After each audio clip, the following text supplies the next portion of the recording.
Hello, everyone, and welcome back to a brand new episode of JaianMusic Notes. This episode, we're back with more Attack on Titan original soundtrack breakdown, and I'm here with Juan Gomez. How's it going, bro? Yo, what's good, man? Yo, I'm glad to be back. You know how it is, man. It's been such a long time since we've seen each other. Yes, in real time, Juan and I are still very much on the same call and everything, but for you all, it's been at least a week in between these two episodes. If you have not listened to part one, Juan and I started breaking down the music of Attack on Titan, and we got into some really great talks in there, so I really recommend you check it out. I just want to do a quick reminder that JaianMusic Notes is sponsored by Laser Audio Technologies. They make really awesome music plugins, so if you're an audio nerd, go check out their great plugins such as Fram, a multi-spatializer, and Glow, a powerful granular engine that transform your sounds in beautiful ways, and it's someone who makes amazing plugins. And if you use code JaianMusic, you get 25% off, which goes straight into the podcast money bank, and that goes into the artwork, production, and it just helps me produce more episodes. So please consider that. Go check out GoPro Kyo, who does all of the artwork for JaianMusic Notes. All of that linked in the description. Juan, for people who are only joining us for this episode, have not heard the first one, let's talk a little bit about Attack on Titan and what it means to you and anime music for you in general. Well, the first thing I want to say is if they haven't seen the first episode, they should, because we went balls to the wall with our analysis on that, and just geeked out on some of the crazy scenes and how some of the music there. So yes, if you haven't seen the first one, stop this episode right now, go watch the first one, and then come back and keep going on this episode, because I don't want you to stop for sure. But man, Attack on Titan music for me, like I said in the first episode, dude, it sets the mood for the whole show. The show is so gritty, so dark, I said it, man, balls to the wall. That the music really fits the vibe, but not only fits it, it creates the vibe of the show, I find. Dude, I read the manga, and I love the manga, don't get me wrong. But Attack on Titan is one of those animes that I think personally beats the mangas. And but after saying this, I might end up dead somewhere tomorrow, because people are going to murder me for saying something. So don't worry, it's not like your @ is in the description of this podcast. No, it's not like I ended the last episode with my @ but that's not available right now. If you go on and click on the just podcast. Click more underneath. Is this going to be on YouTube? It's going to be on everything. Yeah, so just click more underneath, man. You won't see my @ anyways. That's why I keep my Instagram private, so weebs don't kill me. Okay, Juan, I think a jumping point here. We started the last episode talking about Call of Silence. It was kind of like a great jumping point for me. Another one for me that I feel like is a good jumping point here is a song called Vogel I'm Kaffig. So this song is one with very soundscape-like to me. It's ambient, but restorative. You feel, once again, just like Call of Silence, a hopeful energy in the chorusing of the vocals and strings. This is one of those really well-produced tracks where I can listen to it. When you listen to a song and you're like, I understand why it was engineered and scientifically musicked this way. This one, I know right away.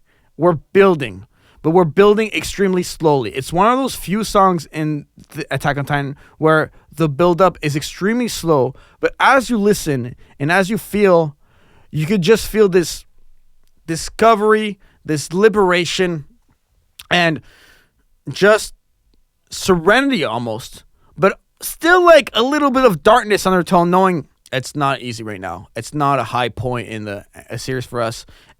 We got to keep pushing. We just lost one of our brothers, sisters, but we have to keep going. You see what I mean as you listen to this song, what I mean? The emotional carrying that we have with it? Mm-hmm. Yeah, definitely. And I just looked it up to be sure. The first scene that this song was played in, right? Please tell me. It was when Eren got eaten by the Andrew Sheps Titan. For those who don't know who Andrew Sheps is, that was a audio engineer joke. It's a guy who looks very much like that Titan. He mixed Andrew Shep's Titan. Yeah. Juan, I would like to thank you for creating the clip of this episode.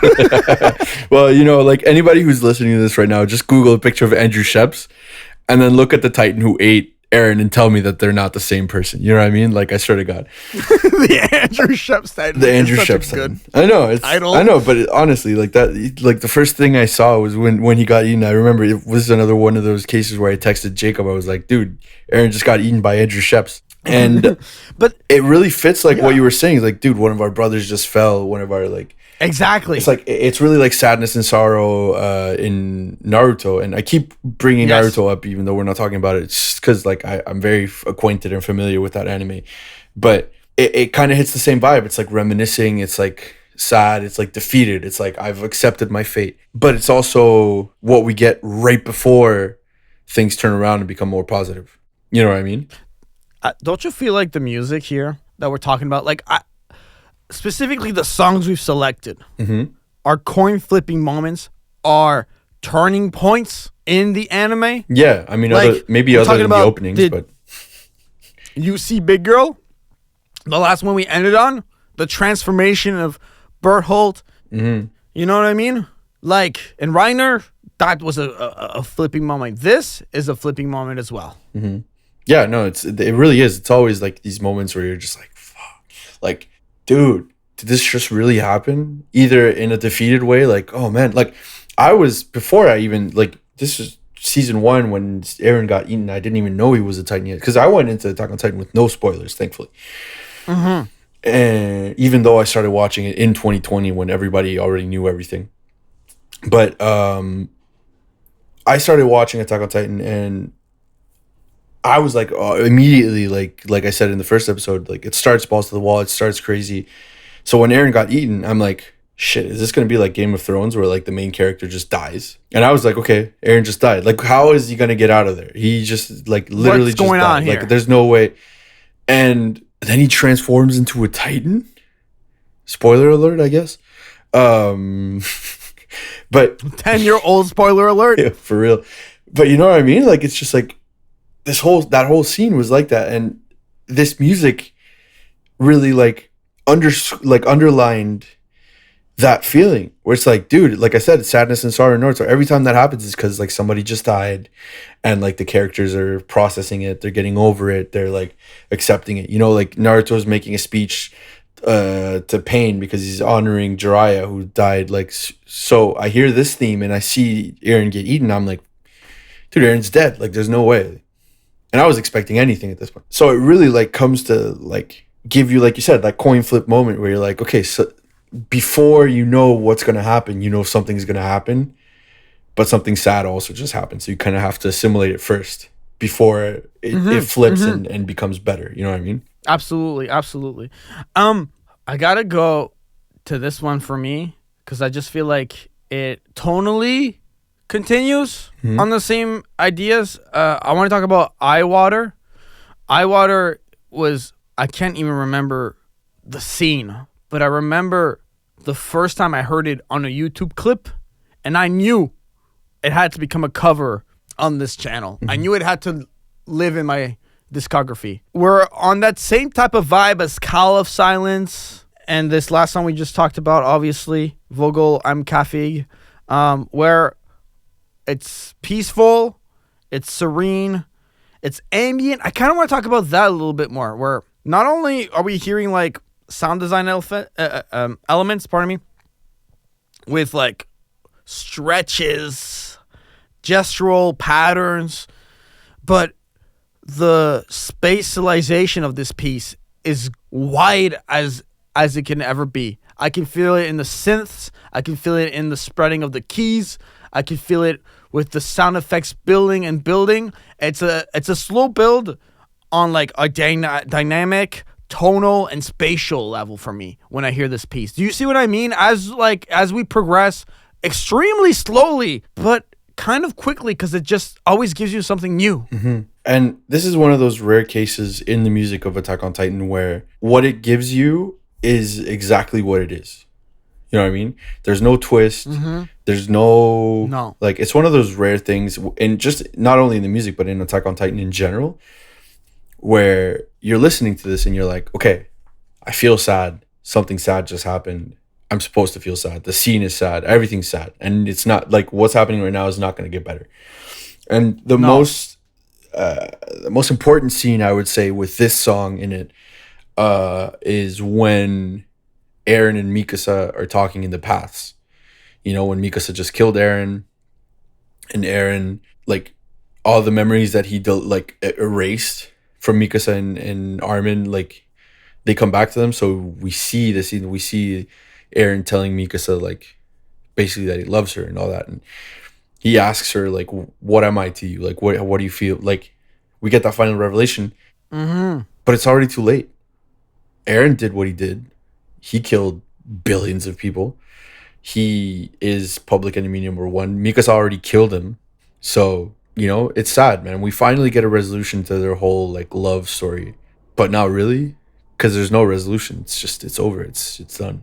It's the way it ends. Mm-hmm. And sonically, this piece to me also, I feel like a deterioration.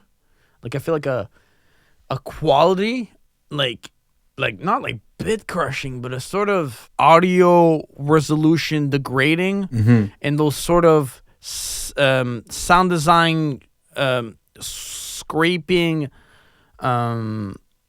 melodic twings Yeah. towards the latter half of the piece. Kind of like an old vinyl that you've played way too many times. Something like I'm hearing like some isotope vinyl kind of scratching, but also it's washed through like some type of like delay or reverb to me as well, where it just kind of hangs out in the mids and high mids, which I'm really a fan of, like how they combine the electronic elements of this and like the orchestral elements. One of the few soundtracks that really does this well to me is the Attack on Titan one. So, you know, Eye Water is a melting example of musical genre fusion. You know what I mean? And it kind of signals the end of something. That vibe that you said, that like mix, that degradation, that like losing quality, that like, because it's often played in a moment where something ends or someone's reminiscing or something, like something's already over or it's about to be over in the show.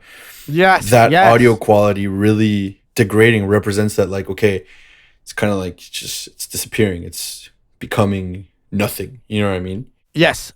I would say, man, one word. It's okay. Take your time, man. Like, I know it's emotional. Yeah, no, it's good.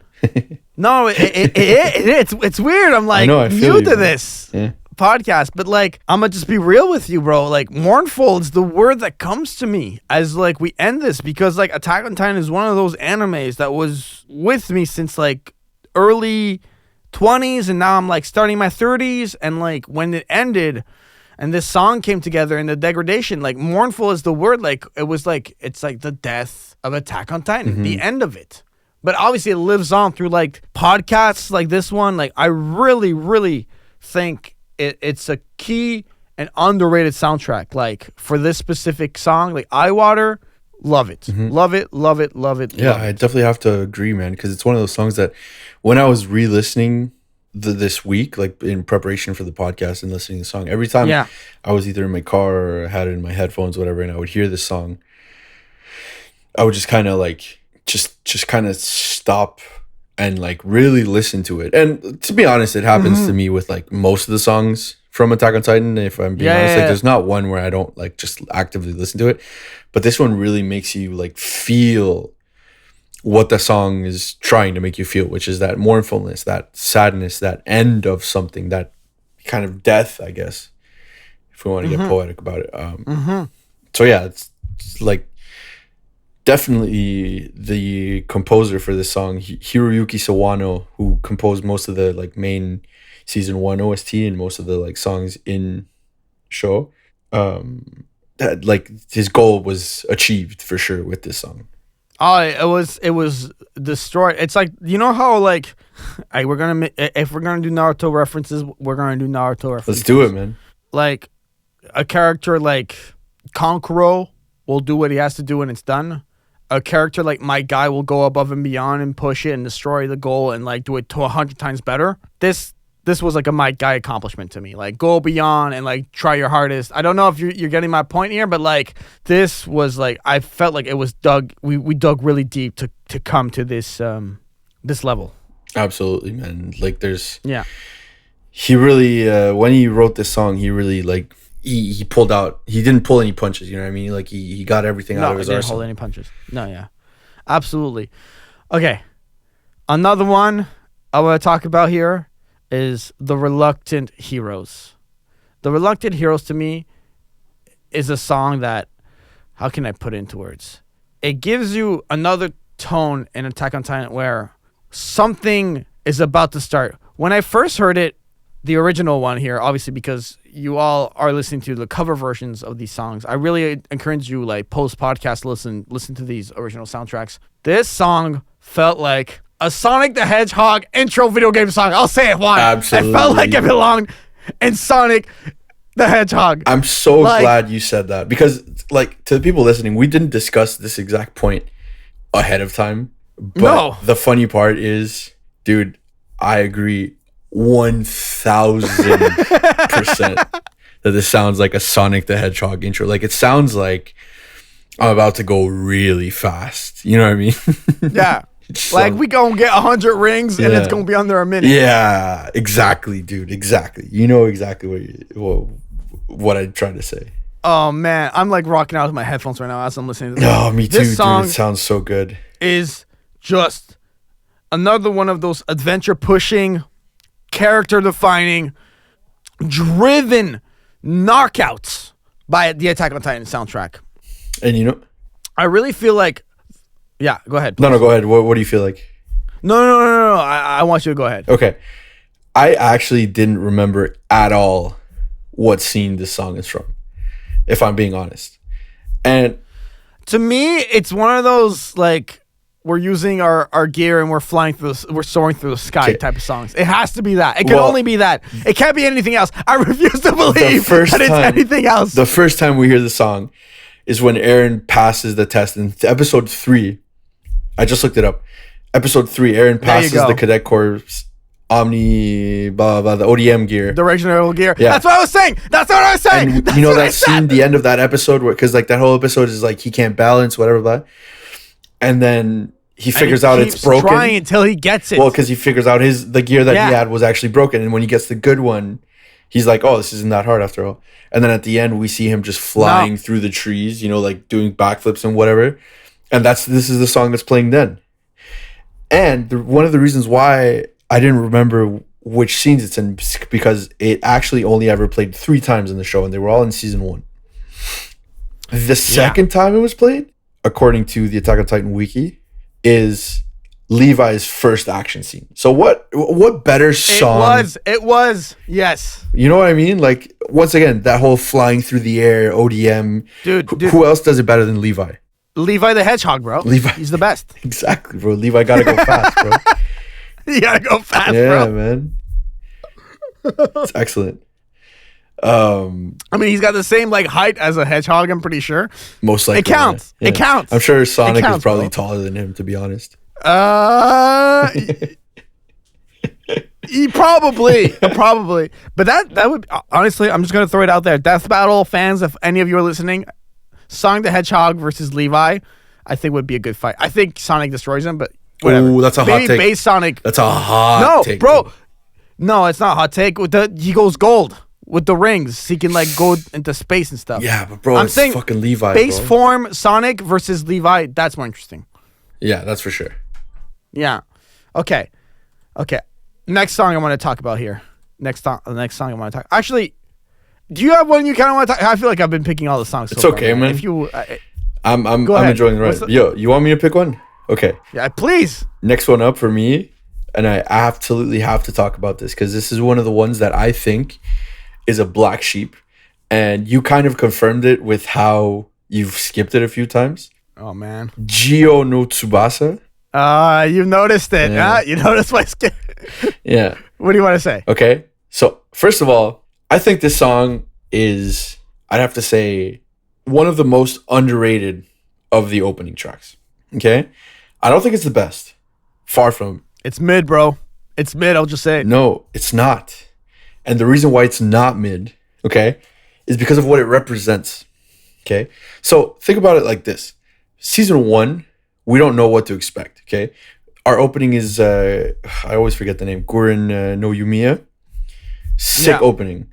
Unbeatable for the first opening. I wouldn't have chosen even Shinzo wo Sasage as the first opening. Like this one, there's no better opening than the first one. Second one, we're not quite ready for that Shinzo wo Sasage vibe. Why? Because we don't know where we're going yet. We don't know yet what's outside the walls. We don't know that much about the whole situation. Mm-hmm. So we're not ready for that race to the finish line vibe that we mentioned in the first episode. What we do have is a bunch of people who just joined the cadet corps, not just now, but who just joined the scouts. I mean, basically a whole military, right? Like it's at this point, it's almost like the show is a military show, right? It's a military operation to destroy all the Titans, figure out what the Titans are, but it's really military based, And this song sounds like a national anthem, man. The intro to the song, the way it starts.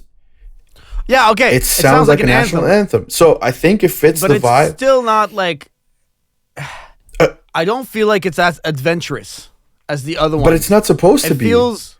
That's my whole point. But that's what Attack on Titan openings are. Like, what element do they all kind of share, dude? Yeah. Like, they all kind of share this adventurous vibe. This one just feels like a run and gun type thing. Sure. Where we're just kind of like... But that's the whole point, because that's what season 2 is. You know what I mean? It's the season where, like... No, it's about Kenya! Kenya! You know what I mean? But this is... Season 2 is really the whole season where the politics start. And what's more political than a national anthem? What's music is more political than a national anthem? Okay, fair point. You know what I mean? Fair point. But you know what I'm getting at? I'm still saying it's... Yeah, it's not... It's not adventurous, yes. Sure, whatever you want, but... Dude, I feel like it fits the vibe, and it's underrated for me because of that. Because I think for season 2, for what the vibe of season 2 is that it's that like we're in Paradis. We don't know that it's called Paradis yet, but we're here. We're proud to be here, and we want to save the world, which in this case for them is Paradis. Mm-hmm.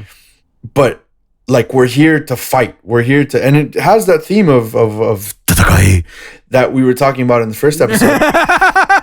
Why do you get so close to the mic? Because it sounds do that, dude. It sounds better when I do this like that, man.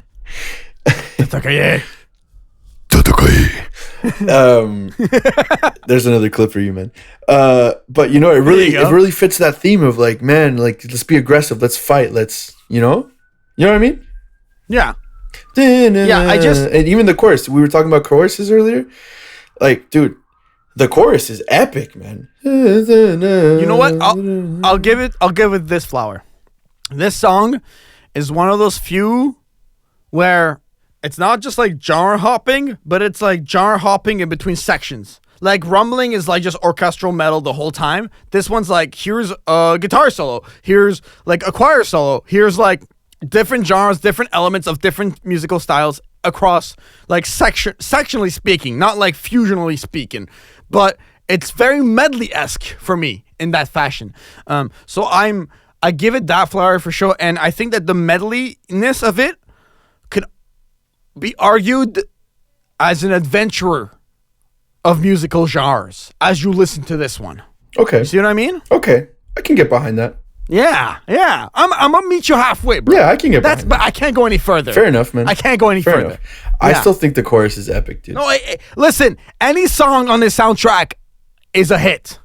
We're talking about one of the greatest anime soundtracks ever. There's a reason why I was like, yo, you're going to be the first guest and we're going to do Attack on Titan, because you got to highlight the best in the game. One of the best in the game. And it's the Attack on Titan I thought you were saying I was one of the best in the game. And so are you. And I apologize if it came across as I'm not saying that. On the theme of openings, Red Swan? Oh. Red Swan? Oh. Red Swan? Oh.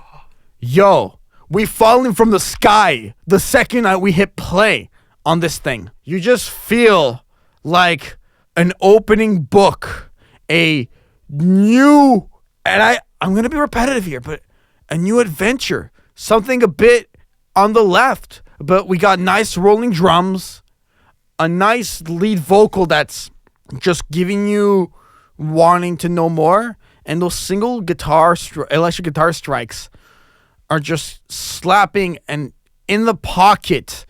And what I like about guitar is it's an instrument that is so, and you're a guitar player, so you're gonna know exactly what I mean when I say this. It covers the entire frequency spectrum. You can listen to entire guitar solo albums for a reason. It's because it gives you everything. So just like musically, when you strike that and you just let it play over an entire bar as the drums roll, the vocals sing, it just fills in the melodical elements of the song. And then once again, this song is one that builds, like the ending is just like, let me sing my heart out to you now. Before we were kind of calm with it, now we just like go hard at the end. You see what I mean? Yeah, absolutely, man. And like, it's just such a, like, if you look at the translated lyrics, it's so poetic too. And one of the big themes of the song, already with the title Red Swan, is flying. You know what I mean? It's being free. And even in the lyrics, and in the opening, if you look at the video of the opening, it's like you got Aaron flying through the sky in his ODM gear. Exactly. It's one of the biggest themes of Attack on Titan is being free. You know what I mean? Because we're locked up behind walls. Nobody can go outside. We don't know why. No one can go outside. Nobody can go outside. No one. And Aaron's biggest dream is to be free. He's, one of the first scenes we see him in, he's lying under a tree looking at the sky, and there's yes. I can't remember if it's a whitebird or a blackbird, but it's one of the biggest themes. It's like birds flying, being free, you know what I mean? And the composition of this song, the way it's composed, the way it's written, the way like the lyrics, everything is the theme. And it's fitting that it's, once again, it's an opening from season 3. You know what I mean? It's the season where we learn how to be free. We learn what the key is, the literal key to the basement. How can we get out from behind these walls? You know what I mean? So that's really like, that's what this intro for me represents, is that freedom that we're finally on the verge of obtaining. Absolutely. Absolutely. I guess, Juan, we have a few more songs here on this playlist, but I don't know if we have to do all of them, because I feel like we're talking about all these individual songs, but as a whole, I don't want to be too song based and just like hop from song to song. I don't want this to be like a list off of things like top 10 greatest Attack on Titan soundtracks. Let's talk about how the music shapes the anime. And what I mean by that is action sequences that are attached to the songs, where the song gives it that momentum, you know what I mean? Or the heightening of stakes with like You See Big Girl. And something that the Attack on Titan soundtrack does really well, like one of the elements that the soundtrack does really well for me is, I don't even want to say like rising, but like tempo gliding. I really feel like gliding is the exact perfect word for it, because when I listen to this music, I don't feel a grid. I feel spaces, pockets, and I feel very humanly composed music. This to me feels like it was played in the room with everyone. It was played like, okay, maybe to a click to stay kind of together, but like it doesn't need to be to a click exactly. Like, it sounds human. It just feels free. It just feels open and wide. Like, do you see what I mean? As a whole, like all these songs we talked about, like that's the feeling I get, especially with the openings, man. Yeah, they sound human, man. It's really that. And once again, that's like the main theme of Attack on Titan. It's freedom. It's humanity. It's what is freedom? How can we be free? And what is humanity?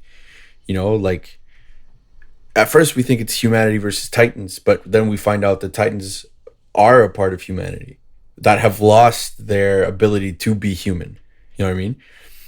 And I feel like that's the essential theme, like the central theme of Attack on Titan. It's, does being a human mean you're free? And do you need to be free to be human? Yes, exactly. Very free and very human music, for sure. And one of those human soundtracks for me is, and this is where the title might be said incorrectly, but still has to be said. Omaki Fadlib. Hiroyuki, I apologize if I'm not saying these names properly. But piano, melody, liberation, keys just kind of falling after another. The dynamics feel human. The emotional is quasi-instant because there's like a confusion of like, okay, are you like trying to be succinct with this? Are you trying to be rhythmic with this? No, I'm just trying to set the stage, and through the stage, the tone and the ambience. It's, if I'm not mistaken, a complete piano solo piece. Yeah, it is. It's piano from the beginning. Yeah. It's a piano piece that builds in speed and just amount of notes. And I also noticed that, like, at the beginning we got those kind of higher register fragments, and then they just kind of like fall apart together. And I almost feel like the song, it's an electroacoustic piece, but like it's called Drip City. And it just kind of starts with like little sparklings of notes, just kind of like run through on this delay system. This one to me feels like delayed, but like humanly delayed. Well, like I'm going to play this, but there's going to be maybe some, not mistakes, but like some falling down the steps, going back up the steps, arpeggiating sequences that just bring together a melody. Well, I'm glad we're talking about this one right after speaking about how human the whole thematic of this soundtrack is. Exactly. This one just feels human. Dude, you hear it at the beginning, and every key sounds so heavy. It sounds hard. Yes. It's not an easy song to play. You know what I mean? Which I don't play piano, so I don't know in terms of difficulty, like if it's difficult or not. But easy emotionally, I mean. It sounds like the player, I don't know if it's Hiroyuki himself playing or if he hired a piano player, but the person playing those keys is suffering. And the more the song advances, the suffering doesn't go away. But the more the person's like opening up with us, the more he's telling us. The keys get lighter, but the tone gets heavier. And it's it's that representation of coming back to what we were saying, that human emotion, that just feeling, and which is once again the central theme of Attack on Titan. It's that humanity. It's that being human, being real. You know what I mean? Which is translated perfectly through this song. Humanity is the perfect word because that is like what is on the line the entire time. So it's funny how we can talk about humanity within the anime, but we can also talk about humanity within the music. And this song feels underrated to me in the entire OST because, like, bro, I remember when I went to the US last year, and I walk into this like random geek shop in New York, and they sell vinyls of anime music, and I see the first thing the on display for $129.99 US, Attack on Titan best of OST vinyl, and you look at the back of it, and it gives you it gives you the instrumentation. Why do you need 300,000 strings? And why do you need a bajillion horns? And why do you need harps and 8 drummers and 45,000 singers and all these things? Because once again, we talk about how wall-to-wall, how multi-layered the songs in Attack on Titan are. But why don't we have just one piece or two pieces that are just like piano solo? Like refreshing, extremely refreshing. I have a series of albums called Anime Anthems, and the second one was orchestral covers of anime themes, and one of them was a Attack on Titan theme, and I felt like, and this kind of is why I decided to do this album this way. It's 15 songs. First 7 are full orchestral small ensemble versions of these anime themes. Last 7 are piano solo versions of those same songs, and the reason why I decided to do that was because when I did that Attack on Titan cover, which I won't say which song I covered because go listen to the album, and there will be a full breakdown of those albums eventually on the podcast. I was like, it doesn't do it justice if I don't give it a piano solo version. You know what I mean? And I feel like this song is amazing for the anime because of the piano solo version that it is. Like, it needed to exist in that universe of soundtrack. And it's just the contrast as well, like you were saying, man. Like, so many of the songs have, electric guitars, drummers, choir, fucking like sound design, like everything, man. Like I don't even want to imagine what the mix sessions of some of the songs look like, like 230, 400 tracks, like So many mics, so many. All the Pro Tool sessions must have been insane. I remember when I was assisting at the studio, and we had like certain songs that like were within the range of Attack on Titan, and like we were spreading the mix across the whole console, and it's like, yo, the SSL ain't gonna have enough track. We gonna have to do some groups and some buses here. Like I might need to do a synthesis bus, and I might need to do a vocal bus to save myself like 16 extra tracks. You know what I'm saying? Like it's that insane. It's like everything all at once with these types of songs. But that's why this song Omake, I'm not gonna say the rest of the word, is incredible because it gives you that contrast. Yeah, that's exactly it. It gives you that contrast between. Like we were saying earlier, man, what's human and what's not. You know what I mean? Yeah, absolutely. Because you can't humanly recreate with one person all the balls to the wall stuff, which has its place and deserves to be there. But you can definitely humanly recreate this piece. Yes. Did you want to talk about any more specific songs like must talk about, or can we start maybe getting to closing thoughts here? Because I feel like we definitely cover like the heart and soul of what I wanted to cover. Yeah, man. I mean, there's not personally. Like from the songs that we have left, there's not one that I would necessarily specifically want to talk about. Right. And I don't think in general, I don't think we have much more to say that we haven't really touched on. I mean, the main songs we've touched on all of them. The ones that like were really impactful to me were already on the playlist, except for the Attack on Titan, which you added later. Yes. So I think, man, we can start. Go ahead. We can start and with our closing thoughts. Okay. Well, I'll start with mine. I just feel like as we've listened to all these songs and as the audience have listened to all these covers, like to me it's clear that the music in Attack on Titan is just like it goes beyond the action, it goes beyond the screen. That and I'm going to say his name, Hiroyuki Sawano's composition is like just is integral, and it's like the identity of Attack on Titan. Like, and it goes within it goes into the hearts of so many fans such as Juan and myself. And a big reason why I wanted to start this podcast was to cover the work that Hiroyuki has done. And the music heightens the emotion, the character buildups, and is like synonymous with the show. And we talked about like how Attack on Titan is dead, and how like the degradation in some of the songs, like in that music at the end with Aaron's death scene, like ends it, and it was like thematic in that sense with the ending of Attack on Titan, the death of Attack on Titan, the degradation of the song.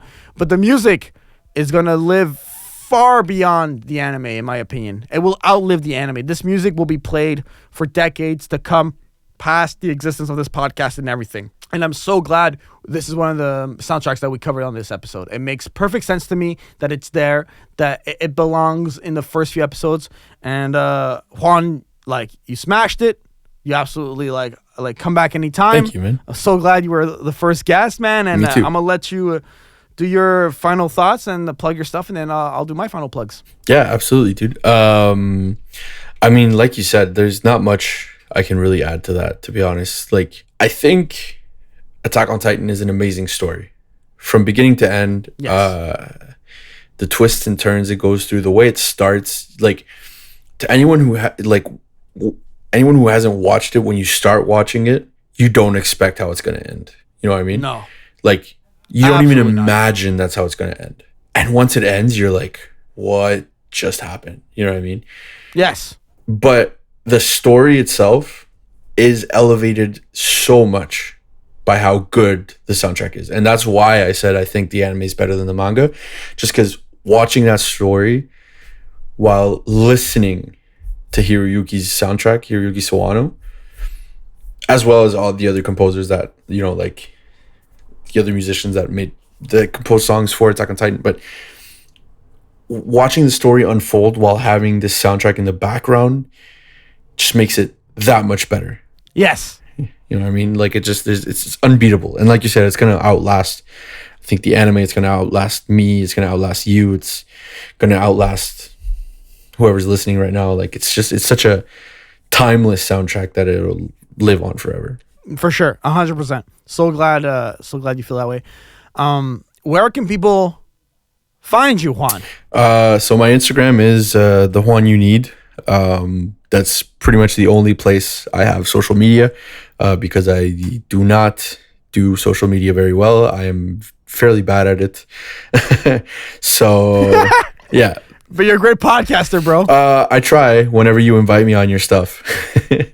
Yeah, absolutely. You will be back. Juan is part of the pool of guests for JaianMusic Notes. So whenever there's like a topic that like sticks and I feel it is right and he feels is right, like he will be a regular. I don't know how regularly this guest-based episodes are going to be, but it's whenever like it clicks and it fits. In the meantime, enjoy my breakdowns of my own covers. Remember to please use code JaianMusic over at Laser Audio Technologies. Linked in the description for that. Go follow at GoPro Kyo, who does all of the artwork for JaianMusic Notes. Follow me at JaianMusic. My website is JaianMusic.com. So, for myself and Juan Gomez, this has been another episode of JaianMusic Notes. Goodbye, everyone. Take care.